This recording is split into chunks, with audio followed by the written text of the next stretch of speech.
Bonjour, c'est Cryptoly, j'espère que vous allez bien. Aujourd'hui, on va parler Altcoin Season, parce que c'est là où on fait vraiment les grosses performances. Je vais vous expliquer surtout comment trouver ces cryptos, voir les patterns dans lesquels on va avoir une explosion par la suite, et comprendre ce qui est en train de se passer quand on a une accélération de BTC.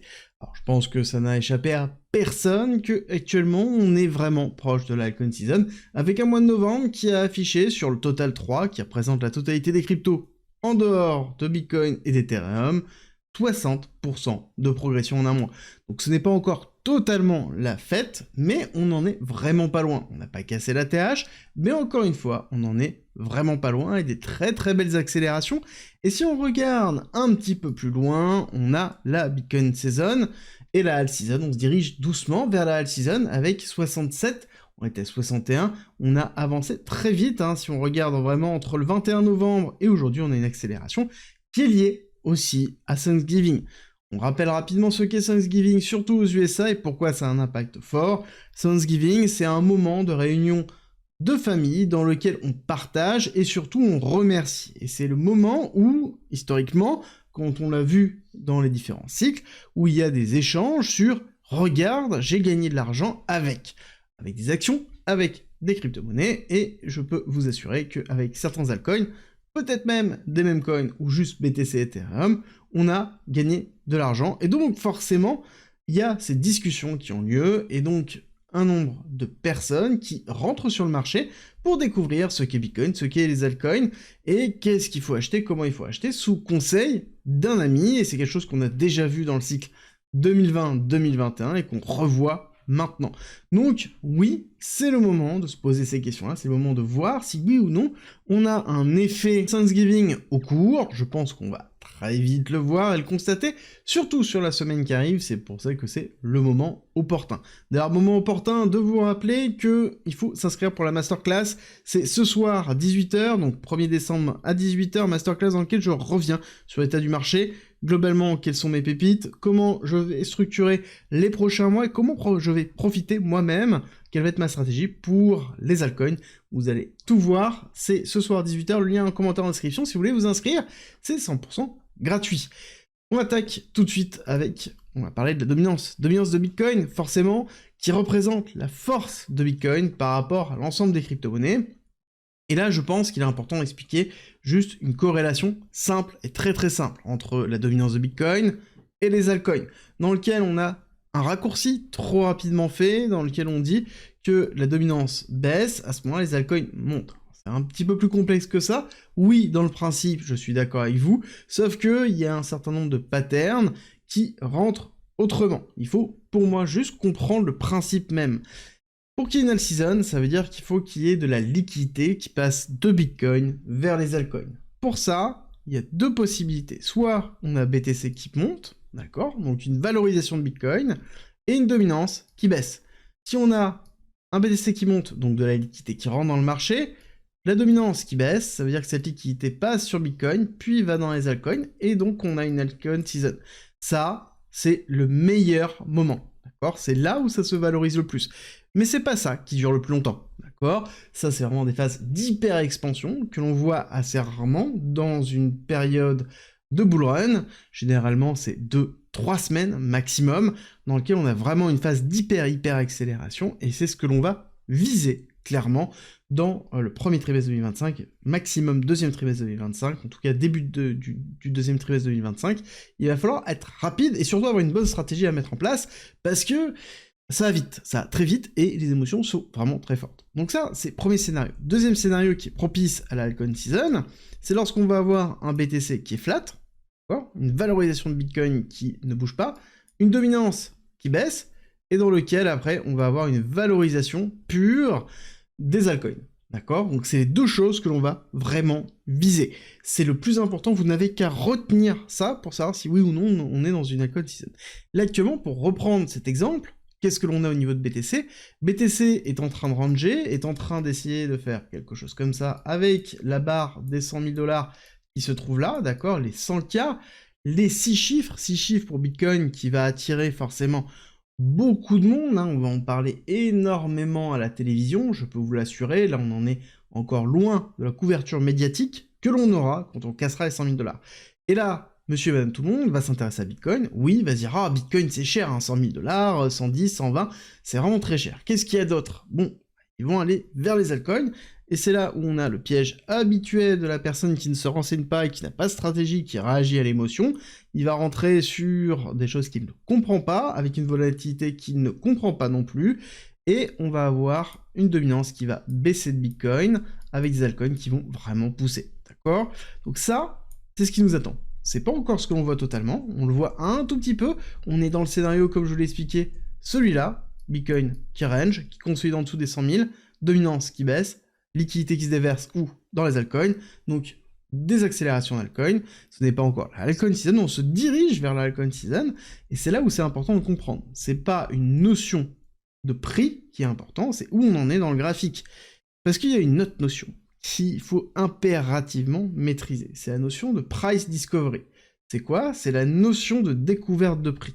Vous inquiétez pas, on va revenir dessus dans quelques instants, mais avant il va falloir que je vous parle d'autre chose. Pourquoi je vous dis que l'altcoin n'est pas encore totalement dedans, mais que c'est en train de se mettre en place?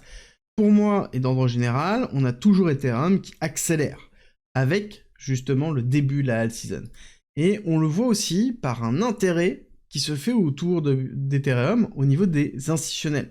On voit 91 millions, 40, 90, et on voit surtout qu'on est repassé en positif. Sur la totalité, depuis le lancement des ETF, on a un flux qui est positif, alors qu'à côté, on avait ici 3,3 milliards de dollars qui sont sortis, je répète bien, qui sont sortis de Grayscale Capital. Donc ça veut dire qu'on a allégé, ça y est, les sorties de Grayscale Capital, bon on en a encore un petit peu, mais ça reste relativement faible, et surtout on a de l'injection monétaire, et on le voit bien ici par cette courbe qui est en verte, où on a bien un redépassement du zéro, donc on a bien ici une réinjection des liquidités, et on le voit aussi par le nombre d'Ethereum qui sont cumulés avec comme point de départ le 6 novembre. 6 novembre, victoire de Trump, on sait que la législation aux USA va changer autour des crypto-monnaies, donc ça veut dire principalement un cadre beaucoup plus simple pour les altcoins.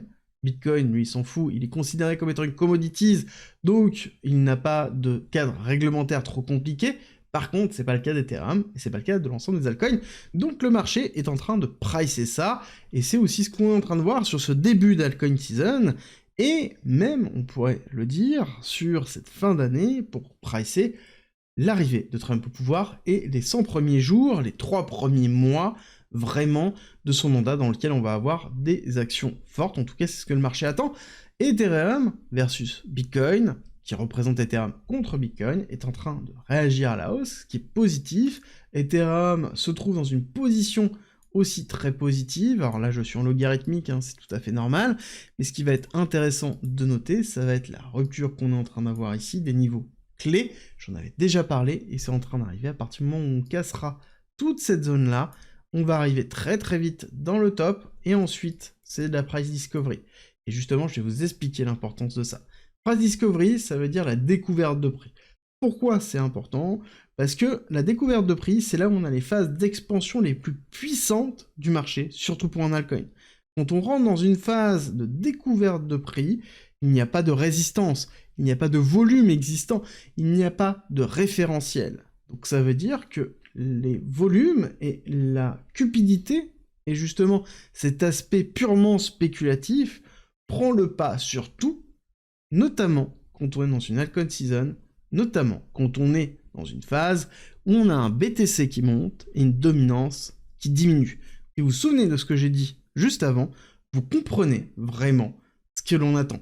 On attend ces phases-là, de trouver des altcoins qui vont rentrer en price discovery, être situés dans une période où c'est propice pour l'altcoin season, et c'est un petit peu le sujet aussi de cette vidéo. Donc là-dessus, on a toujours cette représentation de l'ensemble des altcoins par rapport à BTC, on voit que ça évolue fortement hein, ces derniers jours, quand on compare un BTC ici sur le 22 novembre, où on avait un Bitcoin qui avait échoué par rapport aux 100 000 $, qui était en tête de liste, avec quelques altcoins qui étaient en surperformance. On voit que ça a beaucoup changé, parce que maintenant Bitcoin se trouve ici, et on a globalement tout ce pack d'altcoins qui commence à rentrer en surperformance. Et ça, c'est l'effet Thanksgiving, qui est plutôt classique. Il faut le prendre en considération, il faut surtout surveiller et se dire, ok, est-ce que c'est quelque chose qui va se continuer, ou est-ce qu'on va faire une temporisation sur milieu de décembre pour préparer janvier. Ça, on l'abordera certainement dans une autre vidéo, mais en attendant, on se focus sur les cryptos qui sont intéressantes. Et pour vous donner un exemple, on va prendre Phantom. Phantom en price discovery, on va se mettre en replay, tout simplement, par rapport à cette zone-là, dans lequel on avait un Phantom qui était tranquillement en train de consolider. On voit qu'on avait fait un top, on était dans une phase d'accumulation, on était dans une tentative de rupture de cette phase d'accumulation, et là, on va accélérer étape par étape. Pour bien comprendre ce qui se passe, quand on fait cette phase d'accélération, on va accélérer. Et on voit que la price discovery arrive, nouvelle ATH, donc ça veut dire que là, on a vraiment la phase expansionniste qui arrive. Et quand on regarde l'évolution que l'on peut avoir, donc là, on va juste prendre la rupture jusqu'au prochain ATH, on voit que on a fait 131%. Et c'est un petit peu ce qu'on voit sur certains altcoins en ce moment. Mais quand on compare 131% avec derrière la phase d'hyper-accélération, on a 1300% derrière, d'accord? Comprenez bien que la réflexion qu'on aura dans une phase d'euphorie avec une altcoin season qui se met en place ne doit pas être la même. On ne doit pas se dire « Ah, j'arrive sur un top », c'est pas forcément le moment, d'accord? Comprenez bien que ce shift-là ne doit pas être dans votre tête, parce que, encore une fois, je vais dézoomer parce que vous allez voir que ça va monter, mais on va continuer à accélérer, on va avoir des phases de retracement, plutôt classiques, hein, à un moment donné, il faut bien prendre ses profils, et on va voir qu'on a des nouvelles accélérations qui sont violentes, très violentes, qui vont nous mener, parce que là on est, pour rappel, à 0,203, sur un Phantom qui atteint, in fine, 3 $, d'accord? 3 $. Pareil, nouveau départ dans la phase ici de price discovery, de découverte de prix, réaccélération dans lequel on arrive dans les 3 $. Alors là, je suis en logarithmique, ça vous paraît pas extraordinaire. Je vais faire sauter le logarithmique, je vais remettre en automatique, d'accord? On était ici, on est arrivé là. Comprenez bien que là, c'est pareil, price discovery, dans cette partie accélération, on a refait encore une hyper-accélération. Et c'est là où il faut comprendre que la force de l'euphorie et de la price discovery, c'est ce que l'on va chercher, c'est ce qui pousse le marché in fine, d'accord? On est vraiment dans cette démarche-là, et c'est pour ça qu'il faut comprendre exactement comment détecter cette partie-là, et ça va être la deuxième partie de cette vidéo-là. Je vais vous proposer un certain nombre de cryptos qui rentrent dans une ou l'autre pattern, et derrière, il y en a plein d'autres, ce sera à vous de faire le tri, et vous allez voir que c'est assez simple. Le premier, je pense, ce sera certainement Phantom, vous le voyez, dans lequel on est dans cette phase d'accumulation, on est dans la sortie de la phase d'accumulation, et ce que l'on attend, c'est la rupture de cette zone-là. On l'a déjà vu, cette rupture de zone-là permet d'aller chercher le top. C'est quelque chose qu'on a vu notamment sur des anciennes cryptos, qui, derrière, vont chercher un nouvel ATH. Et une fois qu'ils sont dans le nouvel ATH, est-ce que ça éclate ou pas? Dans l'éclatement ou pas, je pense qu'on peut aller chercher Ondo. Ondo se positionne dans une attaque bientôt des 1,5$, et le 1,5$, ça veut dire qu'on rentre dans une phase de découverte de prix. Et ces phases de découverte de prix, c'est là où il y a le plus de spéculation, c'est là où on a le plus de rendement, et c'est aussi là où on a le plus de volatilité. Comprenez bien que ce n'est pas des choses où on va faire en levier, parce que vous allez vous faire cramer rapidement, parce qu'on peut avoir des mèches à moins 30%, puis après refaire 50%, donc on prend du recul, ce sont des réflexions que vous devez avoir sur votre portefeuille, où on se trouve, ou si jamais vous êtes dans une période de renforcement ou d'achat si vous venez d'arriver, comprendre comment ça se déroule, c'est la base pour se dire, ok, est-ce que j'ai des cryptos qui sont intéressantes? Ondo, par exemple, sur du RWA, RWA, c'est le Real World Asset, c'est un narratif qui est intéressant, c'est un des leaders dans le domaine, on a un intérêt qui est fort, et on est bientôt sur le price discovery. Étrangement aussi, j'ai Pendle, aussi RWA, aussi dans les leaders du domaine, où on se retrouve proche de la limite de l'ATH, avec potentiellement une nouvelle phase de price discovery. Donc une zone dans laquelle on va rentrer dans une phase d'accélération potentielle, parce qu'on est dans une découverte de prix, et pareil, Pendle, on va regarder dans une phase où on n'était même pas dans cette période d'euphorie totale. On va retirer le logarithmique, histoire de bien comprendre ce qui est en train de se passer. Hop, tac, on retire la période, et on voit que quand on casse les nouveaux prix, d'accord, ici, nouveau prix, donc c'est ce top-là, lancement, on voit bien qu'on a une première phase d'accélération, deuxième phase d'accélération, et ce sont ces phases d'expansion forte qui sont en attente et que le marché attend concrètement sur cette fin d'année, mais surtout Q1 2025, voire même début du Q2 2025. Par contre, il faut comprendre que ces phases d'accélération, elles sont rapides, fortes, puissantes, dans lesquelles tout va trop vite et dans lesquelles vous allez avoir vraiment beaucoup d'émotions. Donc il faut une stratégie, il faut des ordres limites, il faut savoir justement où vous allez vendre, comment vous allez vendre, parce que des fois ça peut être une mèche, et des fois ça peut être une mèche qui est ravalée directement, dans la journée, dans l'heure.